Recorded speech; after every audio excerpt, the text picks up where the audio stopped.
Thank you for watching Realtor Vivian Wang's channel, and today we are going to walk you through 8 steps of buying a home. Before we get started with today's content, let me introduce myself. I am Vivian Wang with Pinnacle Real Estate Group in Southern California. We are going to talk about the 8 steps of owning a home. If anytime during the video you enjoyed the video, find it useful, don't forget to hit the like button, subscribe, and share the video. Also hit that notification bell if you haven't already. So let's get started.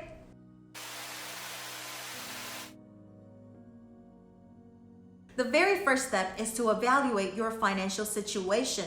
There are 5 things that you need to look at. The first one being credit score. There are low credit loans. However, I would really recommend you to bring up your credit score so that you can get a better interest rate. For conventional loans, the minimum is 620. There are various reasons why your credit score might be low. For example, you don't have a credit card or you don't have any debt. I know that is counterintuitive.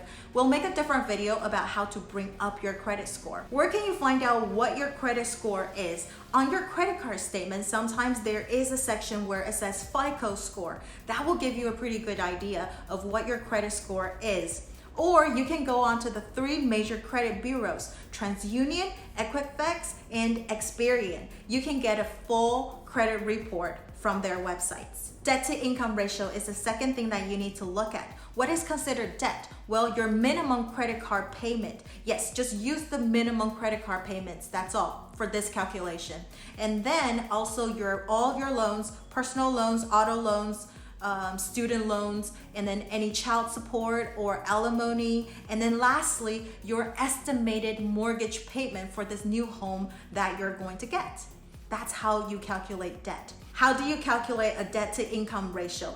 Well, take all that debt that you just calculated, that will be your monthly debt, divided by your monthly gross income, and then times that by 100, you'll get a percentage. And you want that number to be less than 36%.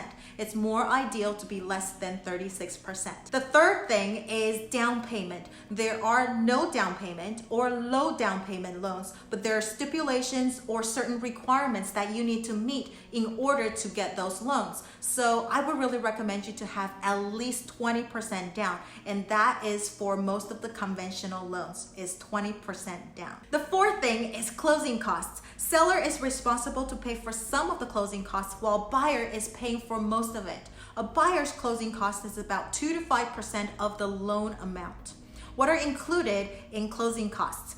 There are inspection fees, appraisal fees, loan application fees, property taxes, title insurance and fees, and lastly, home insurance fees. However, home insurance, that's a gray area where sometimes you can ask the seller to pay for that. Lastly, it's home ownership costs. Each year, you want to allocate a little bit of money for repairs and fixes. Usually, it's about 1% of the home value.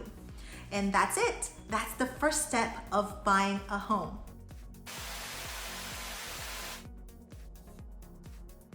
The second step is to find the right neighborhood for you. You want to start off by looking at the average home prices in the area that you wish to purchase in, and then the historical data to see if the property will appreciate and how much will it appreciate over time.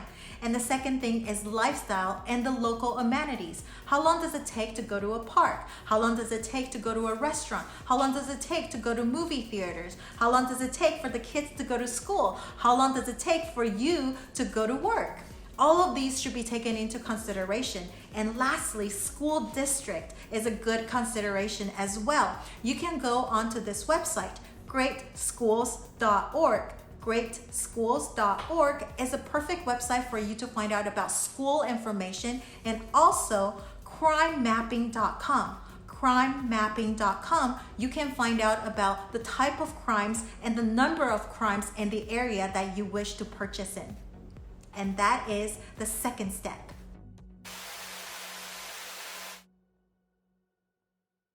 The third step is to find the right real estate agent to partner up with.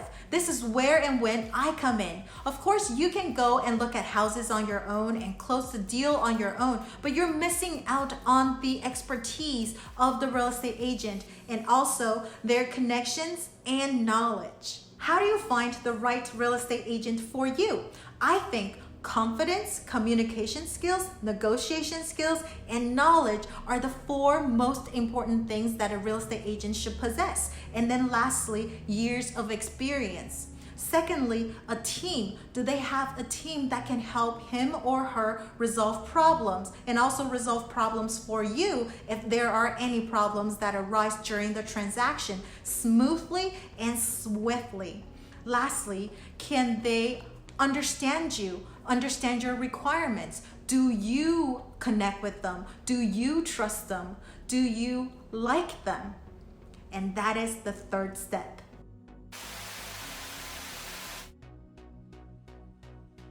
The 4th step is to get pre-approved. Some of the sellers won't even show you their home unless you give them a pre-approval letter to prove that you are a serious buyer. It gives the seller and you the confidence that you can close the deal if they were to accept your offer. Once you're pre-approved, any changes to your finances or your credit score will void your pre-approval.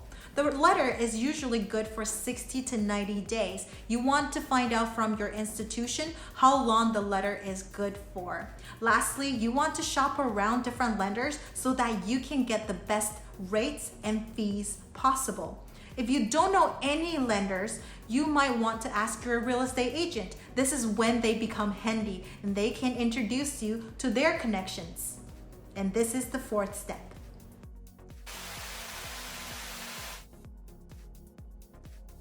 Yay, 5th step! Go house hunting! You can finally go see the house in person. During COVID, it is a little bit harder because there are no open houses, but you can still go see the house in person. You just have to sign documents, make appointments, and you will be able to go and see the house.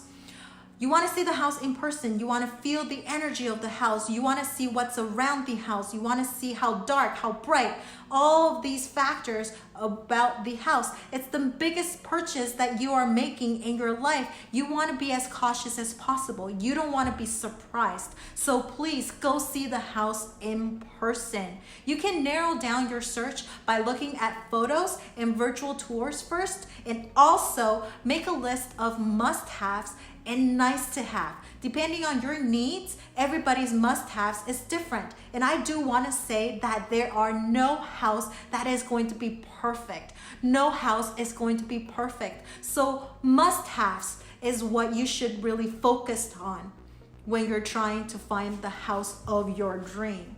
And that's the 5th step. The 6th step is to make an offer. Your real estate agent should advise you how long to wait or not to wait to make an offer. If the inventory is low, it's best to make an offer as soon as possible. Otherwise, the house that you want might be gone and you have to go through that whole house hunting process again. And most likely, if the inventory is low, you've seen all of the houses on the market in your price range. As far as offer goes, higher price is not the only solution that the seller is looking for. There are other ways to sweeten the deal. For example, removing contingencies, shortening the escrow period, writing a letter to the seller, etc. Discuss with your real estate agent and make an offer that the seller cannot refuse.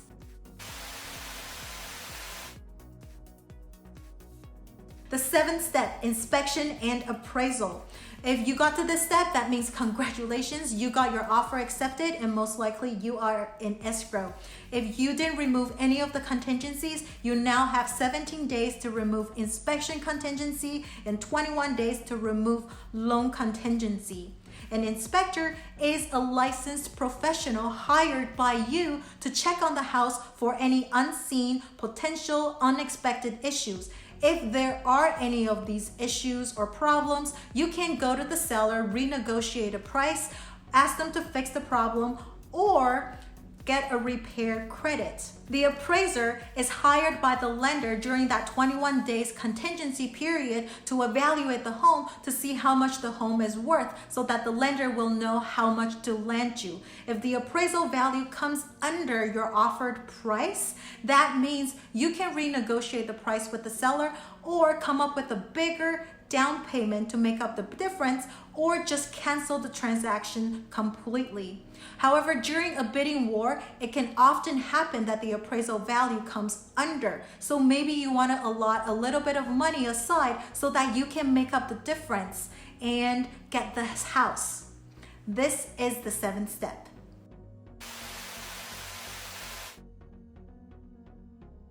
The 8th step, final walkthrough. I would really recommend you to do the final walkthrough before you release the funds, because this is like your last bargaining trip as a buyer, so that just in case anything in the house that is not what you and the seller agreed upon, you can have the seller fix it, put it back, repair it, and then you can release the funds. So during the final walkthrough, make sure everything is working or as you expected the house to be in. So that's it, final walkthrough, the 8th step. So now let's just recap what we learned, the 8 steps of home buying. The first one is to evaluate your financial situation. 5 things to look at: your credit score, your debt to income ratio, down payments, closing costs, and home ownership costs, which is the repairs. The second thing is the neighborhood. Choose the right neighborhood that you want to be in, if the house will appreciate in that neighborhood, and then the surrounding amenities and lifestyle. The third one is to choose the right real estate agent to work with. And then the 4th step is to get pre-approved so that you can get the home of your dream. The 5th step is to start house hunting. Make sure you go and see that house in person. I can't stress that enough. Now the 6th step is to make an offer. Go and make an offer the seller cannot resist. It's all negotiation. The 7th step is inspection and appraisal. Inspector is hired by you. The appraiser is hired by the lender. The 8th step, the final walkthrough and closing. Go and make that final walkthrough before you release the funds, and then you can close the deal. Yay, you're a homeowner. Congratulations. If you got all the way through to the end of this video, I want to thank you so much. And that means you found this video to be informative. So don't forget to like, share, or subscribe to my channel and or my video, and turn on the notification bell if you haven't already. And thank you so much for watching Realtor Vivian Wang's channel. I will see you in the next video. Bye.